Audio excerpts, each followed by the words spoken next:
আসসালামু আলাইকুম রহমতুল্লাহ ওবরাকাতুহ আলহামদুলিল্লাহ ওয়াসসালাতু ওয়াসসালামু আলা রাসূলিল্লাহ ওয়া আলা আলিহি ওয়া সাহবিহি ওয়া মাওয়ালাহ আম্মা বাদ। যেখান থেকে আপনাদের প্রিয় অনুষ্ঠান শাহনশাহ জিয়া হক মেজবান্ডারি ট্রাস্ট কর্তৃক আয়োজিত রমজানের বিশেষ অনুষ্ঠান আলোকধারা দেখছেন, সকলকে জানাচ্ছি আন্তরিক শুভেচ্ছা এবং মুবারকবাদ। আশা করছি সবাই ভালো আছেন এবং সুস্থ আছেন। দর্শক, আমরা প্রতিদিনকার মতো আমাদের আজকের এই অনুষ্ঠানকে তিনটি সেগমেন্টে সাজিয়েছি। আসুন আজকে আমাদের এই অনুষ্ঠান, যার মাধ্যমে আপনাদের মনের কোনো জমে থাকা প্রশ্নগুলোর উত্তর আমরা দেওয়ার চেষ্টা করব, তার সাথে পরিচয় করে দিচ্ছি। আজকে আমাদের স্টুডিওতে আমন্ত্রিত অতিথি হিসেবে রয়েছেন দারুন নাজাত সিদ্দিকিয়া কামিল মাদ্রাসার সম্মানিত প্রধান ফকিহ বা মুফতি ওসমান গনি সালেহী। আসসালামু আলাইকুম ওয়া রাহমাতুল্লাহ। মোহতারাম, আসুন আমরা আজকে যে বিষয় নিয়ে আলোচনা করতে যাচ্ছি এবং আপনার কাছ থেকে যে প্রশ্নগুলোর উত্তর আমরা ইনশাল্লাহ আশা করব, সেই বিষয়টি আমরা দেখে আসি। সেহরির গুরুত্ব ও ফজিলত। নিঝুম রাত যখন পৃথিবী গভীর ঘুমে মগ্ন, তখনই শুরু হয় এক মহিমান্বিত আয়োজন সেহরি। এটি কেবল সারাদিনের শক্তির যোগান নয়, বরং প্রভুর সাথে প্রেমের এক নিভৃত আলাপ। কোরআন বলছে, সাদা সুতা কালো সুতা থেকে স্পষ্ট হওয়া অবধি এই বরকতময় সময়। সুফি সাধকদের মতে সেহরির এই শেষ প্রহর হল আরশের দুয়ার উন্মুক্ত হওয়ার ক্ষণ। যখন বান্দা তার ক্ষুদ্রতা নিয়ে মহান আল্লাহর দস্তরখানে বসে, তখন নেমে আসে অবারিত রহমত। এক টুকরো খাবার আর এক ফোঁটা অশ্রুর বিনিময়ে অর্জিত হোক সিয়ামের পূর্ণতা। সেহরি সে তো ইবাদত ও ত্যাগের এক অপূর্ব সেতু বন্ধন। প্রিয় দর্শক, আমরা জানলাম যে আজকের আমাদের যে আলোচ্য বিষয় তা হচ্ছে সাহরির গুরুত্ব এবং ফজিলত। মোহতারাম, সাহরির গুরুত্ব এবং ফজিলত নিয়ে আপনার কাছে প্রথমেই আমি জানতে চাচ্ছি যে সাহরি, আমরা সাধারণত সচরাচর সাহরি কিন্তু রমজানে মাঝ রাতে উঠে আমরা সাহরি গ্রহণ করি, কিন্তু অন্যান্য সময় এই সাহরি গ্রহণ করাটা অত্যন্ত কষ্টকর এবং হয়েও ওঠে না। কিন্তু রমজান মাসে আল্লাহ রাব্বুল আলামিনের কি একটা কুদরত যে আমরা প্রত্যেকেই কিন্তু কোনো না কোনোভাবে উঠে সাহরি খাওয়ার জন্য টেবিলে চলে আসি। তো এই সাহরি খাওয়ার আসলে মূলত গুরুত্বটা কি, সেই বিষয়ে জানতে চাচ্ছি। যে ধন্যবাদ বিজ্ঞান সঞ্চালক। দেখুন, সাহারি শব্দটা কিন্তু আল্লাহ তাআলা কোরআন মাজিদে বলেছেন, ওয়াবিল আসহারি হুম ইয়াস্তাগফিরুন, মানে ভোরবেলায় জাগ্রত হয়ে যারা আল্লাহ পাকের দরবারে ইস্তেগফার করে, এখানে সাহারি শব্দটি ব্যবহার করছেন। আর ভোরবেলায় রাতে যে আমরা খাবারটি গ্রহণ করি, এটাকে মূলত সাহারি বলা হয়েছে। রাসূল আকরাম সাল্লাল্লাহু আলাইহি ওয়াসাল্লাম জামে তিরমিজির হাদিসের মধ্যে বলছেন যে ফাসলু সিয়ামিনা ওয়া সিয়ামে আহলিল কিতাব, আমাদের রোজা এবং আহলি কিতাবদের রোজার মধ্যে পার্থক্য হচ্ছে উকুলাতুস সাহর, মানে আমরা সাহারি গ্রহণ করি, সিয়াম পালন করি, আর আহলি কিতাব যারা, তারা মূলত সাহারি গ্রহণ করে না। রাসূল আকরাম সাল্লাল্লাহু আলাইহি ওয়াসাল্লাম বলেন যে তাসাহহারু, তোমরা সাহারি গ্রহণ করো, ফাইন্না ফিস সাহুরে বারাকা, কারণ সাহারির মধ্যে রয়েছে বারাকা। এবং নবীজি বললেন এটা একটা গেজা এ মুবারক। আল্লাহ রাসূল বলেছেন হালুম্মু ইলা গেজা এল মুবারক, তোমরা বরকতময় খাবারের দিকে চলে আসো। সাহারি গ্রহণ মানে কি, আমরা এর মানে এই নয় যে আমরা পেট পুড়ে খাবো, অনেক কিছু খেতে হবে, এটা কিন্তু নয়, বরং সাহারি গ্রহণ করা এটা হচ্ছে সুন্নাহ। কারণ একজন মানুষ বা একজন সিয়াম পালনকারী রোজাদার, তিনি যখন সাহারি গ্রহণ করেন তখন তার স্বাস্থ্য ভালো থাকে, পরের দিন সিয়াম পালন করতে খুব ইজি হয় এবং তিনি কোনো দুর্বলতা পান না, তার শক্তি সঞ্চয় হয়। যদি আমরা কিছুই না পাই, কমপক্ষে নবীজি বলছেন যে 1টা থেকে 3টা খেজুর খেয়ে নাও। একটি হাদিসের মধ্যে এভাবে বলা আছে, নেমা সাহুরুল মুমিন, যে মুমিনের উত্তম সাহারি হচ্ছে তামার, খেজুর, এবং এটা যদি আজওয়া খেজুর হয় তাহলে তো আরো ভালো হয়। রাসূল বলেছেন ইন্নাল আজওয়া মিনাল জান্নাহ, আজওয়া খেজুরটি হচ্ছে জান্নাতি খেজুর। রাসূল আকরাম সাল্লাল্লাহু আলাইহি ওয়াসাল্লাম জিজ্ঞেস করা হলো, হুজুর, যে আমরা এই সাহারিটা কখন গ্রহণ করব? আল্লাহ রসুল একটি হাদিসের মধ্যে বলছেন, যেটি কানজুল উম্মালের হাদিস, যে নাহনু মাআশারুল আম্বিয়া, আমরা হচ্ছে নবীদের দল, উমিরনা আন নুআজ্জিলাল ফুতুর, আমাদেরকে ইফতার শীঘ্রই মানে সময় হওয়ার সাথে সাথে ইফতার করার জন্য বলা হয়েছে। আর উমিরনা আন নুআখ্খিরাস সুহুর, আর আমাদেরকে সাহুর, আমাদেরকে মূলত সাহারি গ্রহণ করতে বলা হয়েছে রাতের ষষ্ঠাংশে, একেবারে শেষের দিকে। এত বেশি ডিলে করা যাবে না, যাতে করে একটা মাকরু ওয়াক্তের মধ্যে পৌঁছে যায়, যাতে করে আমি 10-15 মিনিট আগে যেন আমি সাহারিটা গ্রহণ করতে পারি। আচ্ছা, আমি আপনার কাছ থেকে সাহারির মূলত গুরুত্বটা পেয়ে গিয়েছি।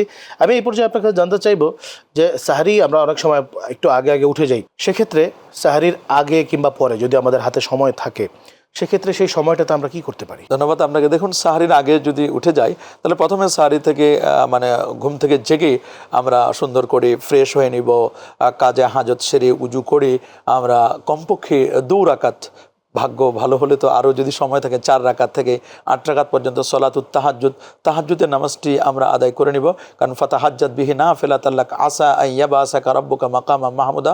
তাহাজ্জুদ নামাজ পড়লে ব্যক্তির চেহারার মধ্যে আল্লাহ তাআলা নূর দান করেন, তার দোয়াটা আল্লাহর দরবারে কবুল হয়ে যায় এবং তার স্ট্যাটাস মর্যাদা আল্লাহ তাআলা জাতির কাছে আল্লাহ বাড়িয়ে দেন এবং আল্লাহ পাক রব্বুল আলামিন তাকে জটিল কঠিন রোগ থেকে আল্লাহ তাআলা তাকে সেভ করেন। এবং পরবর্তীতে আমরা ইস্তেগফার করতে পারি, ওই সময় আল্লাহর কালাম থেকে তেলাওয়াত করতে পারি, নবীজির প্রতি দরুদ এবং সালাম পড়তে পারি।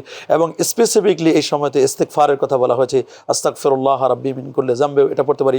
আল্লাহুম্মা আনতা রাব্বি লা ইলাহা ইল্লা আনতা সাইয়্যিদুল ইস্তেগফার, এটা আমরা পড়তে পারি। এছাড়াও আমি চক্ষু বন্ধ করি মুরাকাবা করতে পারি, আনতা আবুদাল্লাহ কাআন্নাকা তারা ফা ইন লাম তাকুন তারা ফা ইন্নাহু ইয়ারাকা। এরপরে আমার আরেকজন ভাইকে আমি সহযোগী হিসাবে, যে আমার ডানে বামে যারা আছেন আমার প্রতিবেশী, তারা সাহরি গ্রহণ করলো কিনা তাদের একটু খোঁজ খবর নেওয়া। কারণ তাআওয়ানু আলাল বিররি ওয়াত তাকওয়া ওয়ালা তাআওয়ানু আলাল ইসমি ওয়াল উদওয়ান, ভালো কাজে সহযোগিতা করা। এবং আদ-দাল্লু আলাল খায়রি কাফাইলিহি, আমি যদি আরেকজন মানুষকে ভালো কাজের পথ দেখাতে পারি তাহলে এর যে অ্যাচিভটা আমি কিন্তু একটা পার্ট, একটা অংশ কিন্তু আমি লাভ করতে পারবো। আচ্ছা, আরেকটা বিষয় হচ্ছে যে আমরা জানি যে মধ্যরাতে আমরা সাহরি গ্রহণ করার জন্য উঠি। আচ্ছা, এর কি কোনো আধ্যাত্মিক ফজিলত রয়েছে? অফকোর্স, কারণ আধ্যাত্মিক ফজিলতটা তো এখানে যারা তাসকিয়া অর্জন করে, তাসকিয়া অর্জন করতে গেলে একটু নিরিবিলি নিকুঞ্জ পরিবেশ, সেফ জোন লাগে। কারণ নিরিবিলি নিকুঞ্জ পরিবেশটা কিন্তু রাতের বেলা। আল্লাহ সুবহানাহু ওয়া তাআলা তার হাবিবকে যখন তিনি ভ্রমণ করালেন, ইসরা দান করলেন, মেরাজ দিলেন, তখন এটা কিন্তু রাতে ছিল। এবং একজন আরেকজনের সাথে যদি অন্তরঙ্গ কিছু কথা বলতে চাই সেটা কিন্তু রাতে হয়। এই জন্য রাতের নামে একটি সূরা আল্লাহ দিয়েছেন, সূরাতুল লাইল, কিন্তু সূরাতুন নাহার, দিনের নামে কিন্তু কোনো সূরা নাই। কেউ যদি একটু ডিটেলস আলোচনা করতে চায় বলে তুমি রাতে আসো, তা আল্লাহর ওলি যারা, তারা কিন্তু রাতের বেলায় কিন্তু জাগ্রত হয়ে আল্লাহর সাথে অ্যাটাচমেন্ট তৈরি করে, কানেক্টিভিটি তৈরি করে। এটাই কিন্তু রাতের একটা বড় একটা সিগমেন্ট, যে রাতের বেলায় আল্লাহর ওলিদের সাথে আল্লাহর একটা সম্পর্ক তৈরি হয়। আল্লাহ কিন্তু সে কথা বলে দিয়েছেন নবীকে, ইয়া আইয়ুহাল মুযাম্মিলু কুমিল লাইলা ইল্লা কালিলা, রাতের শেষ অংশে ওঠার কথা বলা হয়েছে। এবং জামে তিরমিজি 3499 নম্বর হাদিসের মধ্যে বলা হয়েছে, রাসূল আকরাম সাল্লাল্লাহু আলাইহি ওয়াসাল্লামকে জিজ্ঞেস করা হলো, আইয়ুদ দুআ আসমাউ, কোন দোয়াটা আমার আল্লাহ দ্রুত কবুল করে নেন? নবীজি বলেন, জাওফাল লাইলিল আখির, রাতের শেষ সময়ের দোয়া কিন্তু আল্লাহর দরবারে মকবুল হয়ে যায়। এবং কোরআন বলছে, তাতাজাফা জুনুবুহুম আনিল মাদাজি, যারা বিছানা থেকে পিঠটাকে রাতের বেলায় আলাদা করে নিয়ে আল্লাহর দরবারে সাজদায় রত হয়, আল্লাহর দরবারে কায়মনোবাক্যে দোয়া করে মুনাজাত করে, এই মানুষগুলোর ফজিলত আল্লাহ পাক কিন্তু বলে দিয়েছেন, ওয়াল্লাযিনা ইয়াবিতুনা লিরাব্বিহিম সুজদাা ওয়া কিয়ামা, রাতের বেলায় যারা বিছানা থেকে আলাদা হয়ে যারা সেজদা করি এবং রাতের বেলায় দাঁড়িয়ে যায়। এবং রাসূল বলেছেন, কুমু লাইলাহা ওয়া সুমু নাহারাহা, রাতে আমাদেরকে জাগতে বলেছেন, দিনে সিয়াম পালন করতে বলেছেন। এটাই তো মূলত কিয়ামুল লাইল। আর যারা কিয়ামুল লাইল করে, আল্লাহ পাক রব্বুল আলামিন তাদের অন্তরটাকে নূরে মনোয়ার করে দেন, আল্লাহ তার হৃদয়টাকে আলোয় আলোকময় করে দেন। অসংখ্য ধন্যবাদ।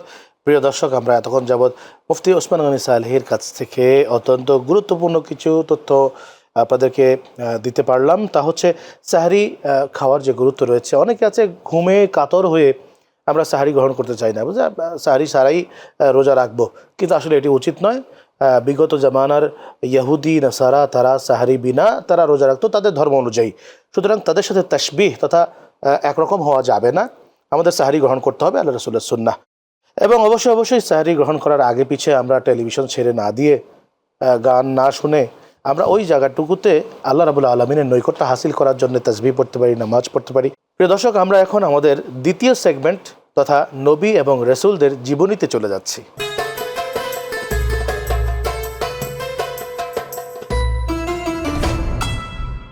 মোহতারাম, নবী এবং রাসূলদের জীবনীতে আজকে আপনার কাছ থেকে আমি জানতে চাইব হযরতে নূহ আলাইহিস সালাতু সালাম তার জীবনী সম্পর্কে। ধন্যবাদ আপনাকে। দেখুন, আউয়ালু মান আতা বিশ শরিয়া ওয়া আউয়ালু মান আতা বির রিসালা, এই পৃথিবীতে সর্বপ্রথম রিসালাতের দায়িত্ব নিয়ে এবং রসুল হিসাবে শরিয়াত নিয়ে, কনস্টিটিউশন নিয়ে যিনি পৃথিবীতে শুভাগমন করেছিলেন, তিনি হচ্ছেন হযরতে নূহ আলাইহিস সালাতু ওয়াসসালাম। নূহ আলাইহিস সালাতু ওয়াসসালামের তার প্রকৃত নাম হচ্ছে আব্দুশ শাকুর। তিনি একজন শুকরগুজারি বান্দা ছিলেন এবং পবিত্র কোরআনুল কারিমে ওয়া কানা আবদান শাকুরা, আল্লাহ পাক রব্বুল আলামিন তাকে আব্দুশ শাকুর বলে উপাধি দিয়েছেন। নূহ এটি তার উপাধি। মূলত নূহ শব্দের অর্থ হলো ফুপিয়ে ফুপিয়ে কাদা। তিনি আল্লাহ পাক রব্বুল আলামিনের ভয়ে অত্যন্ত কায়মনোবাক্যে আল্লাহর দরবারে যখন রোনা জারি করতেন, কান্নাকাটি করতেন, আল্লাহর কাছে এটা এত পছন্দ লাগলো যে আল্লাহ পাক রব্বুল আলামিন তার নামটি নূহ দিয়ে দিলেন। নূহ আলাইহিস সালাতু ওয়াসসালাম পৃথিবীতে আগমন করেছেন। আদম আলাইহিস সালাতু ওয়াসসালাম এর পরে মূলত নূহ নবী এসেছেন প্রথম শরিয়াত নিয়ে। তিনি মানুষদেরকে দ্বীনের দাওয়াত দিয়েছিলেন, কিন্তু দুঃখজনক হলে সত্য, বাবা যদি একজন আল্লাহর পয়গাম্বর ছিলেন, বাট তার সন্তান কিন্তু তিনি ইসলামের পথে আসতে পারেন নাই, তিনি আল্লাহর পথে তিনি আসতে পারেন নাই। এখান থেকে একটি শিক্ষা যে অনেক সময় বাবা তিনি নবী হলেও তার সন্তানরা সেম টু সেম নাও হতে পারে, বা আল্লাহর প্রতি তাদের আস্থা এবং বিশ্বাস নাও থাকতে পারে। এটি আল্লাহ পাক রব্বুল আলমীর একটি কারিশমা, একটি কুদরত, অথবা এখানে কোনো হিকমত রয়েছে। হজরতে নূহ আলাইহিসসালাম তার মানুষদেরকে যখন দ্বীনের দাওয়াত দিলেন, তারা উপেক্ষা করলো। নূহ আলাইহিসসালামকে পাগল বলল, তার প্রতি অত্যাচার, নির্যাতন, নিপীড়ন করলো, পাথর মেরে তাকে আঘাত করলো। এক পর্যায়ে নূহ আলাইহিস সালাম তাদেরকে বলেন যে শোনো, তোমরা তোমাদের এই শিরক ছেড়ে দাও, অন্যায় ছেড়ে দাও, তোমরা আল্লাহর পথে আসো। কিন্তু তারা একথা শুনলো না। নূহ আলাইহিসসালাম তিনি একটি আল্লাহর নির্দিষ্ট নৌকা বানিয়েছিলেন, এবং 150 দিন পর্যন্ত প্লাবন হয়েছিল, এবং এই প্লাবনে তিনি সেখানে মূলত আল্লাহ সুবহানাহু ওয়া তাআলা তাদেরকে বেতেলা পরীক্ষা করেছিলেন। পরীক্ষার এক পর্যায়ে 80 জন মানুষ তারা দ্বীনের দাওয়াতে তারা অংশগ্রহণ করেছিল, তারা অ্যাকসেপ্ট করেছিল। তিনি 950 বছর দ্বীনের দাওয়াত দিয়েছিলেন। তার হায়াত ছিল প্রায় 1350 বছর। আরেকটি বর্ণনা আছে 1650 বছর তিনি হায়াত পেয়েছিলেন। 950 বছর, 950 বছর পর্যন্ত দ্বীনের দাওয়াত দিয়েছিলেন। এই 950 বছর দিনের দাওয়াত দিয়ে খুব বেশি মানুষ কিন্তু তার পথে আসে নাই, মাত্র 80 জন নারী পুরুষ মিলে। এর থেকে আমাদের একটা শিক্ষা হচ্ছে যে আমরা দ্বীনের দায়ী ইলাল্লাহ যারা কাজ করে যাচ্ছি, আমি আসলে কতজন আমার পথে আসতেছে সেটি আমাদের দেখবার বিষয় নয়, বরং আমি আসাই মিন্না ওয়াল ইতমামু মিনাল্লাহ, চেষ্টা থাকবে আমাদের পক্ষ থেকে, কবুল করে নেওয়ার মালিক তো আল্লাহ সুবহানাহু ওয়া তাআলা। হযরত নূহ আলাইহিস সালাম কওমের মানুষদেরকে বললেন যে দেখো, তোমরা যে ইবাদত করছো, তোমাদের ইবাদতটা কিন্তু এভাবে হচ্ছে না। তখন এই মানুষগুলো তারা মনে করলো তাদের কমিউনিটির মধ্যে খুব ভালো ভালো 5 জন আল্লাহওয়ালা বুজুর্গ মানুষের তারা পিকচার তৈরি করলো, এবং তারা এরকম ইবাদত করতো। তাদেরকে দেখে দেখে তারা ইবাদত করতে লাগলো। এক পর্যায়ে শয়তানের প্ররোচনায় তারা কিন্তু এদের অর্চনা করতে লাগলো, এদের সাথে নিজের মাথা নত করতে লাগলো। নূহ আলাইহিস সালাম তাদেরকে বারবার নিষেধ করলেন, কিন্তু শয়তানের প্ররোচনায় তারা শিরকে লিপ্ত হলো। তাদেরকে বলা হলো যে না, তোমরা শিরক ছেড়ে দাও। এক পর্যায়ে নূহ আলাইহিস সালাম তাদেরকে দ্বীনের দাওয়াত দিতে দিতে দিতে দিতে দিতে তিনি একেবারে যখন তাদের দিকে কোনো সাড়া পাচ্ছিলেন না, তখন নূহ আলাইহিস সালাম তিনি কিন্তু একটি নৌকায় উঠেছিলেন, এবং তিনি কিন্তু মানুষদেরকে দ্বীনের দাওয়াত, এবং সেখান থেকে হযরতে জিবরিল আমিন বলছেন যে আপনি এই যে নৌকা বানাবেন, মানুষদেরকে তাদেরকে দ্বীনের দাওয়াত দিবেন। কিন্তু তারা উপেক্ষা করে ওই নূহ আলাইহিস সালামের নৌকাটির মধ্যে তারা মলত্যাগ করে, একটি বর্ণনা এসেছে, যদিও বর্ণনাটি অথেন্টিসিটি নিয়ে অনেকের বিভিন্ন কোশ্চেন আছে, কিন্তু পরবর্তীতে আল্লাহ পাক রব্বুল তাদেরকে এমন একটি রোগ দিয়েছিলেন, সেই রোগে শেষ পর্যন্ত ওই নৌকার যে মলগুলো তারা নিজেদের গায়ে মাখতে লাগলো, এবং নৌকাটাকে তারা ক্লিন করলো, পরিষ্কার করলো। এক পর্যায়ে হযরত নূহ আলাইহিস সালাম তিনি পৃথিবী থেকে বিদায় হয়ে গেলেন। তার উম্মতদেরকে রেখে গেলেন যে শোনো, তোমাদেরকে আমি দ্বীনের দাওয়াত দিচ্ছি। এই জন্য হাদিসের মধ্যে আসে নূহ আলাইহিস সালামকে যখন ডাকা হবে, তাকে জিজ্ঞেস করা হবে যে আপনি আপনার দ্বীন প্রচার করেছেন কি না, তখন নূহ আলাইহিস সালাম বলবে হ্যাঁ আমি তো করেছি। তখন ডাকা হবে যে সাক্ষী দিবে কে, তখন বলছে যে উম্মতে মুহাম্মদীরা সাক্ষী দিবে। নূহ নবীর কথা উম্মতে মুহাম্মদী সাক্ষ্য দিবে, যেটা জামে তিরমিজি কিতাবুত তাফসিরের মধ্যে এসেছে। এবং নূহ নবী এটা এত গুরুত্বপূর্ণ একজন পয়গাম্বর, যিনি প্রথম শরীয়তওয়ালা, এবং তার নামে কোরআন একটি সূরা আছে, সূরাতুন নূহ, একটা সূরা আল্লাহ পাক রব্বুল আলামিন কিন্তু দান করেছেন। এক পর্যায়ে নূহ আলাইহিস সালাম বলেন যে আপনার শরিয়াতের কনস্টিটিউশনের ব্যাপারে সাক্ষী দিবে উম্মতে মুহাম্মদী, তারা কেমনে জানবে? বলে উম্মতে মুহাম্মদী জানবে, তাদের কোরআনে আমার ব্যাপারে অনেক আলোচনা এসেছে। তখন সত্যি উম্মতে মুহাম্মদী শিক্ষা তাদের নূহ আলাইহিস সালামের ব্যাপারে সাক্ষ্য দিবেন। ওয়া কাযালিকা জাআলনাকুম উম্মাতান ওয়াসাতা লিতাকুনু শুহাদা আলান নাস, উম্মতে মুহাম্মদী যে সাক্ষী হবে, এটাই হচ্ছে তার প্রমাণ। আপনাকে অসংখ্য ধন্যবাদ। হযরত নূহ আলাইহিস সালামের জীবনী সংক্ষিপ্ত সময়ে আপনি আমাদেরকে জানালেন। প্রিয় দর্শক, আমরা আমাদের অনুষ্ঠানের তৃতীয় সেগমেন্ট তথা রমজান জিজ্ঞাসায় চলে যাচ্ছি।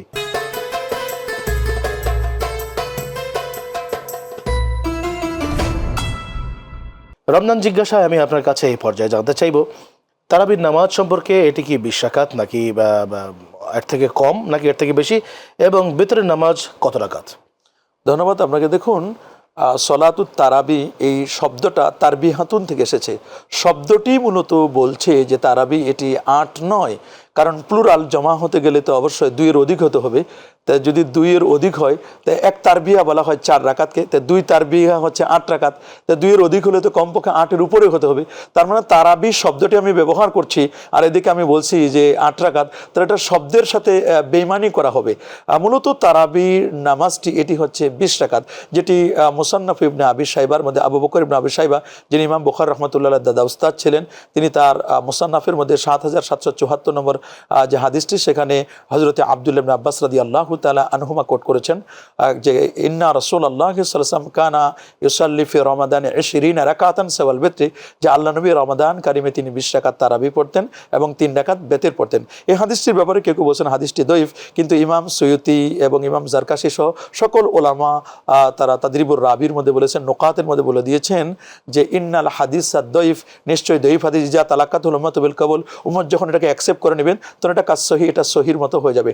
আরেকটি একেবারে সহি হাদিস যেটি বাইহাকিতে এসেছে, মুস্তাদরাক আলা সহিহাইনের মধ্যে আছে 4448 নম্বর হাদিস, যেটা হযরত সাইব ইবনে ইয়াজিদ রাদিয়াল্লাহু তাআলা বর্ণনা করেছেন যে কানু ইয়াকুমুনা ফি আহাদে ওমর ইবনুল খাত্তাব রাদিয়াল্লাহু তাআলা বি-20 রাকাতান, যে হযরত ওমর ইবনুল খাত্তাব রাদিয়াল্লাহু তাআলার যুগে সাহাবায়ে কেরাম এবং তাবেঈনে কেরাম তারা 20 রাকাত তারাবির নামাজ তারা আদায় করতেন। এবং এই হাদিসটিকে পৃথিবীর সমস্ত মুহাদ্দিসিনে কেরাম সহিহ বলেছেন। এবং যখন হযরত উবাই ইবনে কাবকে ইমাম বানায় দেওয়া হলো তখন 20 রাকাত তারাবি চালু হয়ে গেল। সাহাবায়ে কেরাম লক্ষ লক্ষ সাহাবী সেখানে নামাজ পড়েছেন। এবং বেদাতের হাদিসটি আম্মা জান আয়েশা বর্ণনা করেছেন, মান হাদাসা ফি আমরিনা হাযা ফালাইসা মিনহু রাদ্দুন মান ফাহুয়া রাদ্দুন, এই হাদিসটি, অথচ আম্মা জান আয়েশা নিজেও 20 রাকাত তারাবিতে অংশগ্রহণ করেছিলেন। এটা যদি বেদা হতো অবশ্যই নিষেধ করতেন। যেখানে গোটা পৃথিবীতে খোদখানায় কাবায় 1500 বছর ইতিহাসে 20 রাকাত তারাবি হয়েছে, মক্কা শরীফ, মদিনা শরীফ, মিশর আল আজহার, বাগদাদ শরীফ, আমাদের প্রিয় মাতৃ বাংলাদেশ জাতীয় মসজিদ বাইতুল মোকাররম, এছাড়াও রমজান মাসে 20 রাকাত তারাবি পড়লে 40টা সেজদা হবে। আর অন্য সময় যদি আমি তো রমজান ছাড়া তো অন্য সময় তো তারাবি নেই। রাসূল বলেছেন রমজান এবং রমজানের বাহিরে এটি তোমরা 11 রাকাতের বেশি পড়বা না। তো রমজানের বাহিরে তো এটা তাহাজ্জুদ, তো তাহাজ্জুদের হাদিসকে তারাবির উপর চালাই দেওয়া এটা তো চরম একটি অন্যায় এবং আত্মঘাতী সিদ্ধান্ত, এবং এটা তথ্য সন্ত্রাসী বলে যদি এরকম কোনো কিছু থাকে তাহলে এটাই হবে। আমরা তারাবির নামাজ পড়ব 20 রাকাত। রমজানে এটা ইবাদতের মৌসুম, ইবাদতের মৌসুমে আমরা ইবাদত বেশি করব, সেজদা বেশি দেব, কারণ রমজানের একটি ফরজ অন্য সময় 70টি ফরজের সমান, রমজানের একটি নফল অন্য সময়ের একটি ফরজের সমান। বেতরের নামাজ কয় রাকাত? খুব সংক্ষিপ্ত। যে বেতরের নামাজ হচ্ছে এটি 3 রাকাত। রাসূল আকরাম সাল্লাল্লাহু আলাইহি ওয়াসাল্লাম এক সালামে তিনি 3 রাকাত বেতর পড়তেন, যেটি সহিহ বুখারীর হাদিসের মধ্যেও এসেছে যে রাসূল আকরাম সাল্লাল্লাহু আলাইহি ওয়াসাল্লাম রমজান এবং রমাদানের বাহিরে 11 রাকাতের বেশি পড়তেন না, 8 রাকাত তাহাজ্জুদ পড়তেন আর 3 রাকাত বেতের পড়তেন। এবং এই 3 রাকাত বেতের উপরে প্রতিষ্ঠিত হানাফি মাযহাব মতে 3 রাকাত বেতের পড়ব। প্রথম রাকাতে নবীজি সূরাতুল কদর পড়তেন, দ্বিতীয় রাকাতে সূরাতুল কাফিরুন পড়তেন এবং তৃতীয় রাকাতে আল্লাহ নবী তিনি সূরাতুল ইখলাস পড়তেন। এই হাদিস দ্বারাও বোঝা যায় যে বিতির নামাজ এটি 3 রাকাত। আসলে আমাদের সমাজে বর্তমানে এই দুটো বিষয় নিয়ে, তারাবি এবং বেতরের বিষয় নিয়ে, আমাদের আলেম সমাজদের ভিতরে এবং উম্মার ভিতরে দুটো ভাগে কিন্তু ভাগ হয়ে যাচ্ছে। যেখানে মসজিদ পর্যন্ত আলাদা হয়ে যাচ্ছে, সেখানে 8 রাকাত তারাবি পড়ে মসজিদ বন্ধ হয়ে যাচ্ছে। তারপরে যেখানে বেতের পড়া হচ্ছে 1 রাকাত, এনারা আবার বিভিন্ন মসজিদে ছড়িয়ে ছিটিয়ে বিভ্রান্তির সৃষ্টি করছেন। এই বিভ্রান্তির নিরসন কোথায়? বিভ্রান্তির নিরসন হচ্ছে আমাদের জ্ঞান অর্জন করতে হবে, আমাদের হাদিস পড়াশোনা করতে হবে। ফাসআলু আহলা যিকরি ইন কুনতুম লা তা'লামুন, তোমরা যদি কোনো বিষয় না জানো তাহলে অজানা বিষয়গুলো জাননেওয়ালার কাছে জেনে নিবা। কিন্তু যদি এমন হয় আমি গাড়ি চালাইতে পারি না কিন্তু ড্রাইভিং সিটে বসে ভাব দেখাচ্ছি যে না আমি গাড়ি চালাই, তো এরকম যদি করি তো আমি পিক আপ চিনি না, আমি ব্রেক চিনি না, কিন্তু ব্রেক চাপ না দিয়ে যদি পিক আপে জোরে চাপ দেই তাহলে তো গাড়িটা ব্রেক ফেল করবে, আর ব্রেক ফেল করলে তো গাড়ি শেষ, রাস্তার ট্রাক থেকে অন্য জায়গায় ডেস্টিনেশন মিস করে অন্য জায়গায় চলে যাবে, গাড়িও শেষ, যাত্রীও শেষ, ড্রাইভারও শেষ, এবং যেখানে গিয়ে ধাক্কা খাবে সেটাও শেষ। তা আমাদের আলেম সমাজের এখন সমস্যা হয়েছে, এখানে অনেকে এই জায়গা থেকে ডেলিভারি দেয়, এটা তো ডেলিভারি সেন্টার, এখান থেকে ডেলিভারি দিলে ভুল হবে, কিন্তু কলব থেকে যারা ডেলিভারি দেয় তাদের কোনো ভুল হবে না, তারা এই দুটাকে সমন্বয় করে ডেলিভারি দিতে হবে। তিনি হচ্ছেন মুহাক্কিক, তিনি হচ্ছেন হক্কানি আলেম। আপনাকে অসংখ্য ধন্যবাদ। আপনি জানেন যে আমাদের এই অনুষ্ঠান সোশ্যাল মিডিয়ায় বিপুল সংখ্যক মানুষ দেখে থাকেন, তো তাদের দেওয়া যে সমস্ত প্রশ্নগুলো, সেই প্রশ্নগুলো থেকে আমরা এখন একটি প্রশ্ন গ্রহণ করব। প্রিয় দর্শক, এবার আমরা চলে যাচ্ছি সোশ্যাল মিডিয়া থেকে প্রাপ্ত প্রশ্নোত্তর পর্ব রুহের আয়নায়।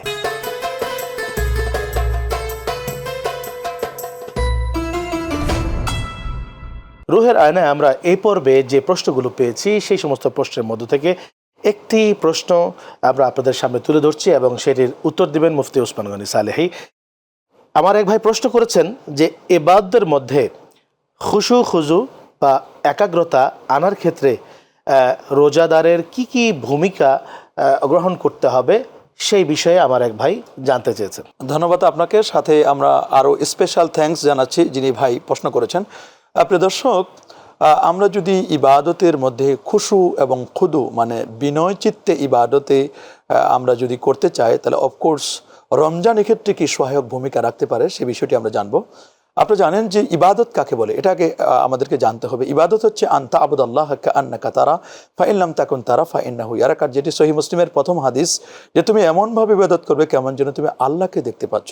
যদি আল্লাহকে আমি দেখতে না পাই, তাহলে এই ধ্যান আমাকে রাখতে হবে আল্লাহ সুবহানাহু ওয়া তাআলা আমাকে অবজার্ভ করছেন, আমাকে দেখছেন, আমার অ্যাক্টিভিটিস, আমার যে কাজকর্ম, এগুলো সব আল্লাহ পাক রব্বুল আমাকে দেখছেন। তা আমি যখন সিয়াম পালন করব, অফকোর্স সিয়াম পালন করার ক্ষেত্রে আমার সিয়ামটা তো আমার এই জবানটাকে কন্ট্রোল করতে হবে, আমার ব্রেনে কোনো কুচিন্তা রাখা যাবে না, হাত দিয়ে কোনো অন্যায় কর্ম করা যাবে না, পা দিয়ে কোনো অন্যায় পথে আমাকে বাড়ানো যাবে না। এই কাজগুলো তো আমাদেরকে খেয়াল করতে হবে।